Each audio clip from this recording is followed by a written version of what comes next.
السلام علیکم ورحمۃ اللہ وبرکاتہ۔ بسم اللہ الذی لا یضر مع اسمہ شیء فی الارض ولا فی السماء وہو السمیع العلیم۔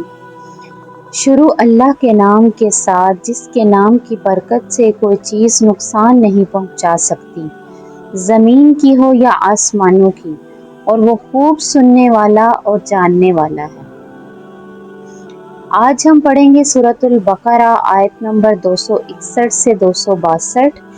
ان آیات میں ہم پڑھیں گے کہ اللہ تعالیٰ کی راہ میں خرچ کیا گیا مال اور صدقات کیسے ضائع ہو جاتے ہیں۔ آپ سے گزارش ہے کہ میرے چینل قرآن اسپرٹ کنیکٹ کو سبسکرائب کر دیں اور بیل آئیکن کو لازمی کلک کر دیجیے گا تاکہ میری نیو اپ کمنگ ویڈیوز کے نوٹیفیکیشن آپ کو مل سکیں۔ جزاک اللہ۔ بسم اللہ الرحمن الرحیم۔ سورۃ البقرہ آیت نمبر 261۔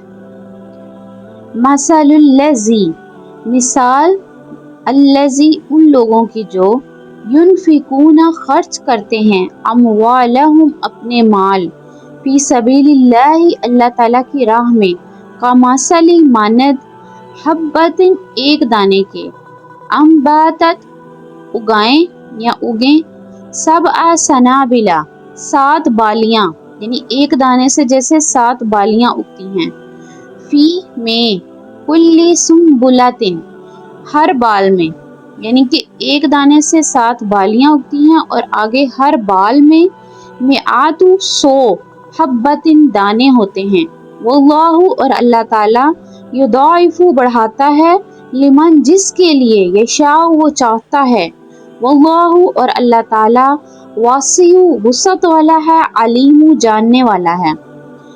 جو لوگ اللہ تعالیٰ کی راہ میں اپنا مال خرچ کرتے ہیں ان کی مثال ایسے ہے جیسے ایک دانہ بویا جائے، اس سے 7 بالیاں اگیں اور ہر بالی میں 100 دانے ہوں، اور اللہ تعالیٰ جس کے لیے چاہے اس کا اجر یعنی اس سے بھی بڑھا دیتا ہے، اور اللہ تعالیٰ وسعت والا اور جاننے والا ہے۔ اس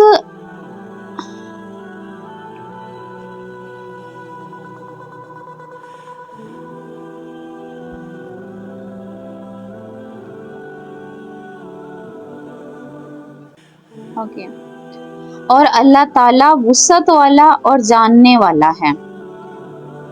اس آیت میں اہل ایمان کو انفاق فی سبیل اللہ کی ترغیب دی گئی ہے کہ قیامت کے دن یہی چیز کام آنے والی ہے۔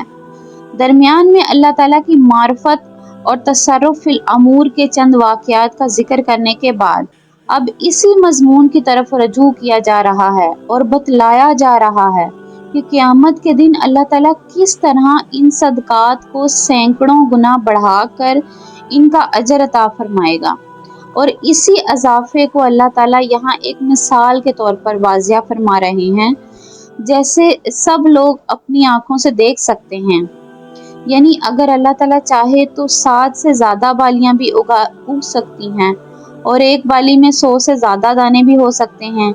اسی طرح صدقے کا اجر و ثواب 7 گنا سے بھی بڑھایا جا سکتا ہے۔ ایسے اجر کے حصول کے لیے چند باتوں کا خیال رکھنا ضروری ہے۔ نمبر 1، بیج یا دانہ جس قدر تندرست اور قوی ہوگا اتنی ہی اچھی فصل ہوگی۔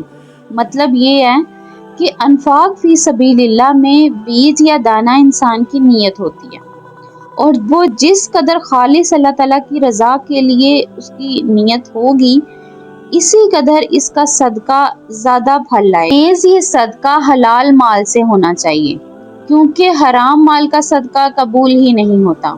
نمبر 2، بیج کی کاشت کے بعد پیداوار حاصل کرنے کے لیے اس کی آبیاری اور کیڑوں مکوڑوں سے حفاظت بھی ضروری ہے، ورنہ فصل یا تو برباد ہو جائے گی یا بہت کم فصل پیدا ہوگی۔ اسی طرح صدقے کے بعد اس کی حفاظت بھی کی جانی چاہیے، اور وہ یہ کہ احسان نہ جتایا جائے۔ احسان جو ہے وہ آپ کے اجر کو ضائع کر دیتا ہے، یعنی کہ احسان آپ نے کسی پر کر دیا پھر اس کو بار بار آپ جتلاتے رہے ہو، وہ एहसान का अजर आपका ज़ाया हो जाएगा। नंबर 3, बाज़ दफ़ा फसल तैयार हो जाती है तो इस पर कोई ऐसी अर्जी या समावी आफत आ पड़ती है जो फसल को मुकम्मल तबाह व बर्बाद करके रख देती है। इंसान के अमाल में ये आफत शिरक की मुख्तलिफ इकसाम हैं। अगर आपने बिल्कुल दुरुस्त नीयत से सदका किया, फिर आप यारी और हफाजत भी करते रहे, यानी एहसान भी नहीं जताया, किसी को तकलीफ भी नहीं दी, लेकिन किसी वक्त कोई शिरक का काम कर लिया तो आपके अमाल बर्बाद हो जाएंगे। इसी तरह वो काम सुन्नत के खिलाफ यानी बिद्दत होगा तो वो भी इसके अजर की बजाय अजाब का मुस्तहिक होगा। हाँ, जो शख्स इन अमूर का ख्याल रखे तो इसे फिल वाक़या इतना ही अजर मिलेगा जो इस आयत में मरकूज है। जैसा कि रसूल पाक सल्लल्लाहु अलैहि वसल्लम ने फरमाया कि अल्लाह ताला सिर्फ पाक माल कबूल करता है, तो जिसने अपने पाक माल में से एक खजूर बराबर सदका किया, अल्लाह ताला इसे अपने हाथ में ले लेता है और इसकी यूं नशोनुमा करता है जैसे अपने बछड़े की कोई नशोनुमा करते हैं, हत्ता कि वो खजूर पहाड़ के बराबर हो जाती है। यानी जितना ज्यादा अजर व सवाब देना चाहिए दे सकता है, और वो भी जानता है कि कितने खलूसे नीयत से तुमने ये काम किया था। यानी कि अल्लाह ताला हर चीज से वाकिफ है, तुम्हारी नीयतों से, तुम्हारे माल से, हर चीज से वाकिफ है कि तुमने कौन सा माल खर्च किया, हलाल था या हराम था, और तुम्हारी नीयत क्या थी, हर चीज से बाखबर है।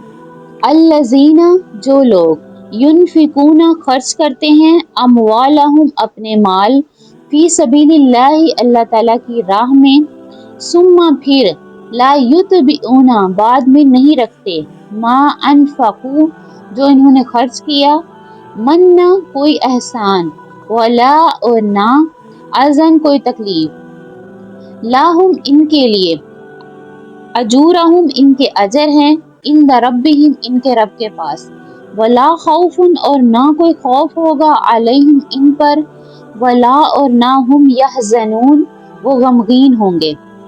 जो अल्लाह ताला की राह में अपने माल खर्च करते हैं, फिर खर्च करने के बाद ना एहसान जताते हैं ना दुख देते हैं, इनका अजर इनके परवरदिगार के पास है।